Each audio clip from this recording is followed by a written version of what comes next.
Alors moi, je vais vous parler finalement plus de ma recherche en règle générale que du mémoire de manière très précise.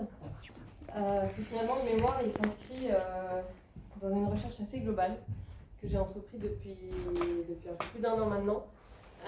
Pour la petite histoire, je vais la faire rapide, vous le savez tous, j'ai fait un burn-out il y a plus d'un an. Et depuis, je me suis énormément intéressée en fait, aux risques psychosociaux, à comment ils arrivent dans la vie d'un individu. Donc aujourd'hui, on est vraiment dans le temps présent. Et donc à l'origine des troubles psychosociaux, des risques psychosociaux, donc au départ j'avais une approche qui était très accusatrice de l'entreprise.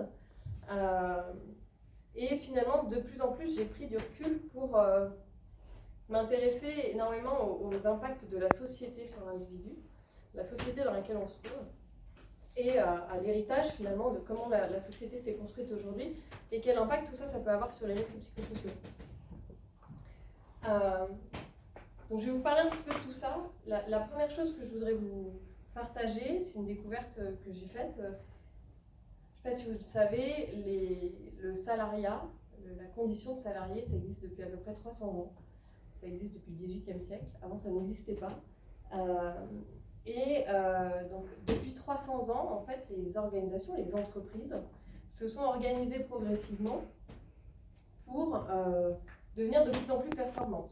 Donc, il y a eu une recherche de performance depuis 300 ans dans leur méthode, dans leur organisation, pour toujours arriver plus de performance. Et il y a eu plusieurs axes en fait qui ont été utilisés. Le premier axe, ça a été celui de la stabilité. La première chose, c'était stabiliser les employés dans leurs entreprises.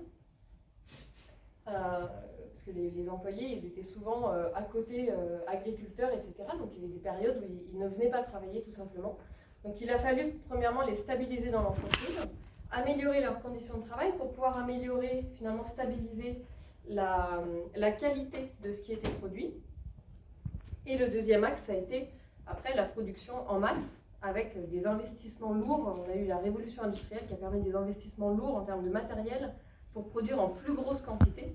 Ces investissements qui arrivaient finalement sur une idée de temps long. On avait vraiment une vision du temps long, on se projetait à très long terme. Et ça, c'est des choses qui ont drivé en fait les organisations jusqu'à il y a à peu près 40 ans.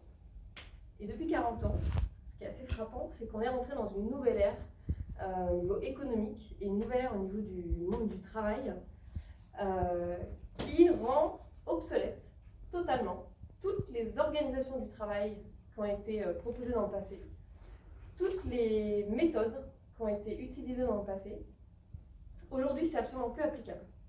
Donc on est dans une recherche de renouveau aujourd'hui qui a un impact sur le travailleur. Aujourd'hui, on le sait tous, on est entré dans une ère où tout va beaucoup plus vite. Les changements sont beaucoup plus rapides.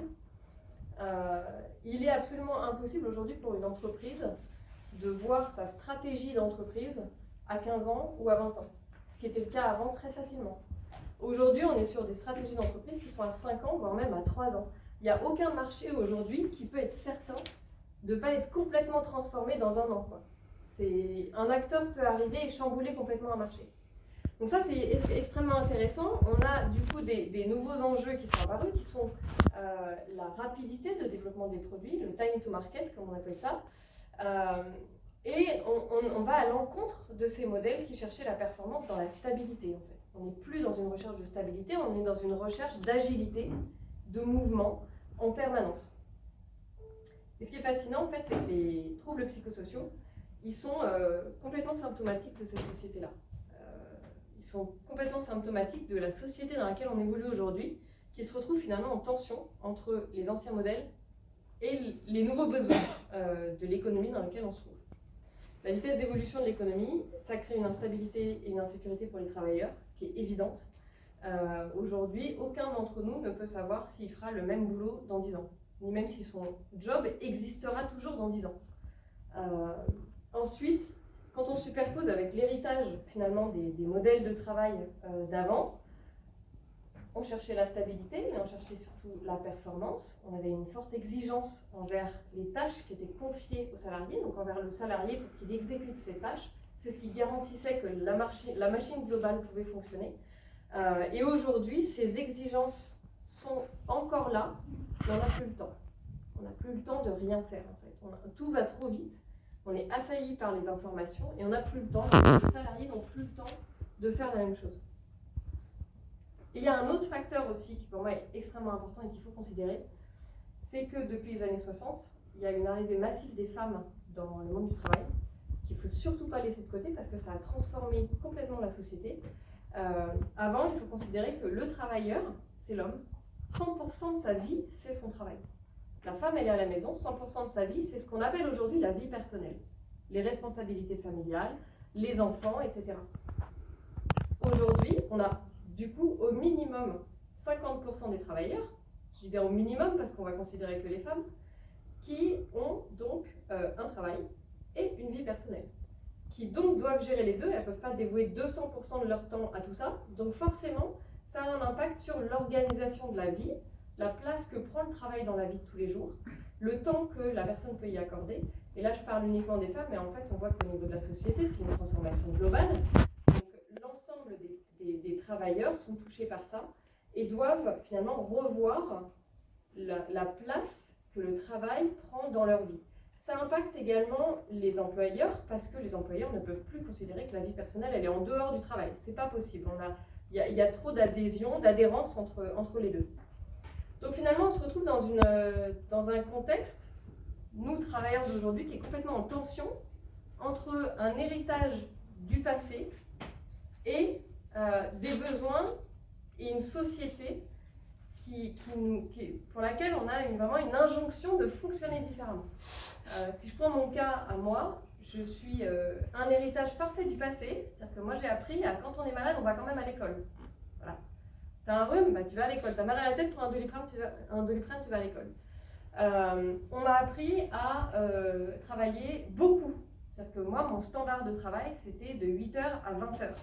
C'était ça, le standard. J'avais l'impression de rien foutre si je rentrais à 18h chez moi, quoi. Sauf qu'aujourd'hui, j'ai une famille, j'ai des enfants, donc il faut que je m'occupe. On a une maison, j'ai aussi envie de faire autre chose. Et la société aujourd'hui m'autorise à faire autre chose, mais comment est-ce qu'on concilie les deux? Et là, on a finalement une tension qui se crée à l'intérieur de chaque individu, potentiellement, et après au niveau de l'entreprise, à l'intérieur des organisations, qui va provoquer des problèmes relationnels entre les personnes, donc des attentes pour lesquelles il n'y a pas la réponse en face, tout simplement parce qu'elles sont en déphasage avec ce que l'individu est capable de fournir. On va avoir également un choc des conflits de valeurs qui vont être très importants. Les exigences émotionnelles qui sont liées à notre société sont également extrêmement fortes parce qu'on a donc ce mix entre la vie personnelle et la vie professionnelle d'une part. D'autre part, on est sur une société qui s'oriente beaucoup plus vers le secteur tertiaire, le secteur du service, qui est, donc chaque individu est beaucoup plus en prise avec son environnement et avec des clients, en fait, en prise avec des personnes qui chacune ont une vie et des émotions, ce qui crée finalement une potentielle difficulté. On va plus être aussi détaché de son travail, ce qui va venir nous toucher de manière beaucoup plus personnelle, par les interactions avec les autres, par les interactions entre le travail et notre vie personnelle, donc des exigences émotionnelles qui vont être beaucoup plus fortes. Et on a toujours ces mêmes exigences qui restent là par notre héritage de performance, d'investissement, avec également potentiellement un manque d'autonomie qui va être lié à l'organisation du travail dans nos entreprises, un manque de marge de manœuvre qui ne vont pas forcément nous permettre de faire le travail tel qu'on l'entendrait et tel qu'on aurait besoin de le faire pour répondre aux exigences du marché. Bref, tout ça pour dire que ça c'est un sujet qui m'a... toute cette grosse machine-là, c'est un sujet qui m'a vraiment passionnée pendant toute cette année. J'ai pas fini, je lis des bouquins en permanence. Et le mémoire, en fait, il s'est inscrit un peu comme une histoire dans l'histoire. C'est-à-dire qu'à un moment, il a fallu que j'arrête un sujet de mémoire. J'avais besoin de comprendre un peu où est-ce qu'on en est aujourd'hui dans la prise en compte des risques psychosociaux dans les entreprises. Et donc, j'ai ouvert cette porte et j'ai creusé, en fait, voilà, un chemin là-dedans. Et j'ai écrit le mémoire, je l'ai écrit alors, dans l'ordre de ce que vous avez pu lire. Ça a été vraiment pour moi l'occasion d'écrire un petit bout de l'histoire. Et le petit bout d'histoire que j'ai raconté, c'est voilà, qu'est-ce qui se passe aujourd'hui dans la société d'aujourd'hui, comment est-ce que c'est pris en compte. Euh, ça a été l'occasion pour moi, et ça c'est le deuxième point très marquant par rapport à ce travail-là, ça a été l'occasion pour moi de découvrir ce travail de chercheur, cette posture d'observateur, qui est pas simple en fait à aborder, parce qu'en fait elle demande un travail intellectuel très particulier de prise de recul, de s'empêcher de tout jugement en fait, de ne pas essayer de trouver de solution, de ne pas essayer de le voir d'un point de vue vraiment appliqué, mais plutôt vraiment de rester en retrait. Ça demande beaucoup de patience, et ça demande d'accepter qu'en fait on est sur un travail qui s'inscrit dans un temps long, contrairement à un travail qu'on peut avoir aujourd'hui en entreprise, où finalement il faut qu'on ait les réponses avant même qu'on nous ait posé les questions. Donc là, ça demande vraiment un moment de prendre ce recul et d'observer et de réfléchir, de mettre les choses en rapport les unes avec les autres, les différentes recherches, les différents auteurs, d'aller lire, farfouiller un petit peu partout, et donc d'accepter finalement que non, au moment où on commence l'écriture du mémoire, on ne sait pas quelle va être la trame en fait. Moi, j'ai voulu faire mon plan avant même de commencer à écrire, et le plan, Denis le sait, je l'ai changé 10 fois, quoi. Enfin, ça a été assez dingue, et ça été un travail qui pour moi était extrêmement enrichissant, qui m'a profondément transformée, je pense, que j'ai énormément apprécié. J'ai découvert ce que c'était que ce travail de chercheur qui restait une énigme vraiment pour moi, et ça c'est vraiment un des temps forts de ce travail-là, que j'espère continuer à pouvoir poursuivre même dans ma vie professionnelle en fait. J'aimerais pouvoir amener ça en fait dans ma vie professionnelle.